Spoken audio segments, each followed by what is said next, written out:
నమస్తే దోస్తులు. Hi hello, ఎలా ఉన్నారు? అంత బాగున్నారా? మేమైతే చాలా బాగున్నాం. సో ఈరోజు మార్నింగ్ విన్నీ టిఫిన్కి వెళ్దాము, బ్రేక్ఫాస్ట్కి బయటికి వెళ్దాం అనింది. సో అందుకని విన్నీ నేను ఇద్దరం కలిసి రెడీ అయ్యాము, బ్రేక్ఫాస్ట్కి బయటికి వెళ్తున్నాం. మాస్టర్ మాత్రం ఇంట్లోనే ఇడ్లీ తింటారు, మేము మాత్రం బయటికి వెళ్తున్నాము. ఇడ్లీ పిండితో ఇంట్లో దోశలు వేసుకునేదంట. మేము బయటికి వెళ్తున్నాము. మేము బయటికి వెళ్ళిన తర్వాత తెలిసిద్ది అదేంటిది అనేది, మేము ఏ టిఫిన్ తినాలి ఏంటిది అనేది పోయే దారిలో డిసైడ్ అయ్యి వెళ్తున్నాము. సో మీరు కూడా మాతో రండి. విన్నీ అయితే ఎర్లీ మార్నింగ్ కదా కిచిడీ తిందాం డాడీ అని, చాలా రోజులు అవుతుంది నేను తిందామంటుంది. సో కుదిరితే ఒకవేళ కిచిడీ తిందాము, భాస్కర్ని కూడా రమ్మన్నాను. సో కుదిరితే టిఫిన్ ఆరు కిచిడీ ఏదైతే అది అవుతుంది. ఓకేనా, వెళ్దామా? సో భాస్కర్ కూడా మనం కిచిడీ తిందాం అన్నాడు. నేను విన్నీ భాస్కర్ ముగ్గురం కలిసి కిచిడీ తినడానికే వచ్చామండి. సో ఇక్కడ క్రౌడ్ చాలా బాగుంటుంది, అంటే ప్లేస్ వచ్చి మాస్గా ఉన్నా కానీ ఫుడ్ మాత్రం చాలా నీట్గా, అంటే టేస్టీగా ఉంటుంది, బాగుంటుంది. చూపిస్తా చూడండి, ఇష్టం నువ్వేదంటే అదే.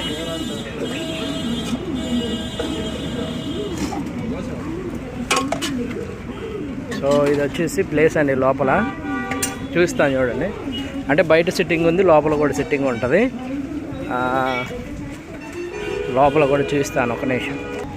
సో ఇది వచ్చేసి లోపల అండి, ఇది వచ్చి బయట. మనకి ఎక్కడ కావాలంటే అక్కడ సిట్టింగ్ ఉంటుంది. బాగా రష్గా ఉంటుంది. ఎర్లీగా వస్తే మార్నింగ్ 6:30, 7కే స్టార్ట్ అయిపోద్ది.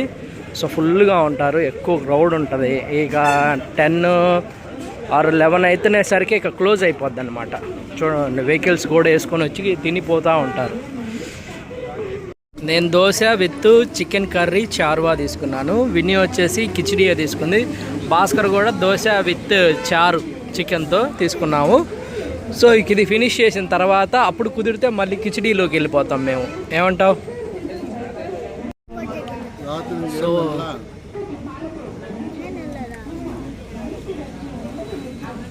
చాలా బాగుందండి, నీట్గా ఉంది, టేస్టీగా ఉంది. దోశలు కూడా చాలా బాగున్నాయి, చక్కగా ఉన్నాయి, తినడానికి స్మూత్గా ఉన్నాయి. చార్వా కూడా ఎక్కువ మసాలా అవి లేకుండా స్మూత్గా టేస్టీగా చాలా బాగుంది. చికెన్ కూడా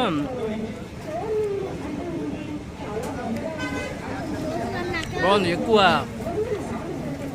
హడావిడి లేకుండా నీట్గా ప్రశాంతంగా ఉంది, బాగుంది.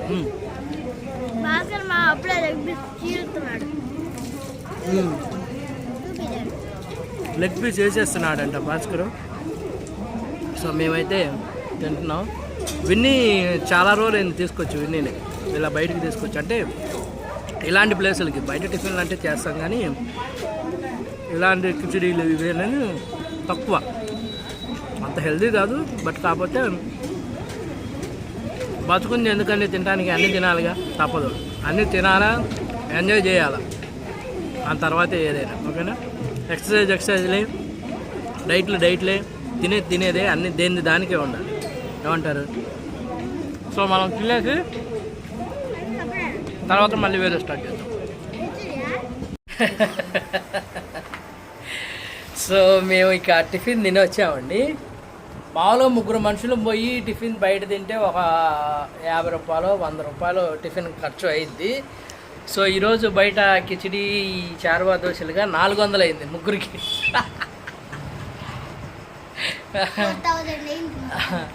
400 అయిందండి. సో ఇక ఎలా ఉందంటే, అయినా ఎండాకాలం కదా, తిన్నంతసేపు బాగానే ఉంది కానీ ఆ తిన్న తర్వాత నుంచి అసలు బయట ఉండలేకపోతున్నాం. అది హీటు, బయట ఎండ హీటు బాగా ఎక్కువగా ఉండేసరికి అసలు వల్లగాలేదు. కూరగాయల మార్కెట్కి వెళ్ళాను. కూరగాయల మార్కెట్కి వెళ్ళి కూరగాయలు కొందామని వెళ్ళాము. అసలు చూడండి, ఏం తేలేదు. కరేపాకు, కొత్తిమీర మాత్రమే తీసుకొచ్చాను. ప్రశాంతంగా కిచిడి తిని ఏదో ఈ కొత్తిమీర కరేపాకు తీసుకొచ్చి అయితే నాకు పక్కన పడేశారు. మరి అట్లా ఉంటుంది ఇలా తోటి. ఆడంత వేడి ఉంది అనుకున్నా, మరి బయటకు వచ్చేసరికి డాడీ నా వల్ల కావట్లేదు డాడీ, నాకొద్దని చెప్పి ఆల్రెడీ వదిలిపెట్టా కూడా. మర్చిపోయా, విన్నీకి తినకూడదు, తినలేదు. అంటే వేడి బాగా, అది కిచిడి, అది రైస్ అట్లా వేడిగా ఉంటుంది. బయట వాతావరణం కూడా వేడిగా ఉంది కదా. సో దానికి సెట్ అవ్వలేక తినలేక విన్నీ మొత్తం వదిలిపెట్టేసింది. మేమంటే తప్పలేదు, ఎట్టో గట్ట తిన్నాము. ఇచ్చిన డబ్బులు కొంత న్యాయం చేయాలి కదా అని చెప్పేసి కొంతమేరకు తిన్నాము. ఇక భాస్కర్ గారు కూడా తట్టుకోలేక ఇక వాడు వెళ్ళిపోయాడు, కారు వేసుకొని. నా వల్ల కాదులే, నేను వెళ్ళిపోతున్నా. మేము వెళ్తున్నప్పుడే వెళ్ళాడు. వాడు వెళ్ళిపోయాడు. ఇక మేమిద్దరం కలిసేసి సరే మార్కెట్కి వెళ్ళాలి, మేము కూరగాయలు తీసుకొని రావాలనుకున్నాము. కూరగాయలు తేలేదు, ఏమి తేలేదు. అదిగో ఆ కొత్తిమీర కరివేపాకు తీసుకొచ్చి ఇచ్చారు అంతే. ఇక్కడికి వెళ్ళి వచ్చే దారిలోనే ఇంటి దగ్గర షాప్ ఒకటి ఉంటే ఆ షాప్లో ఎగ్స్ తీసుకున్నాము. ఈ రోజుకి ఎగ్ కర్రీ చేసుకుందాంలే, అలా నెట్టేద్దామని చెప్పేసి వచ్చామన్నమాట. సో పరిస్థితి అది ఫైనల్గా అయితే అలా జరిగిపోయింది ఈరోజు. ఓకేనా మరి ఈ వీడియో అయితే ఇంతేనండి. మరి అంటాను దోస్తులు, వీడియో చూసిన ప్రతి ఒక్కరు లైక్ చేయండి ప్లీజ్, దయచేసి సబ్స్క్రైబ్ చేసుకోవడం మర్చిపోకండి. ఓకేనా, ఉంటా మరి దోస్తులు.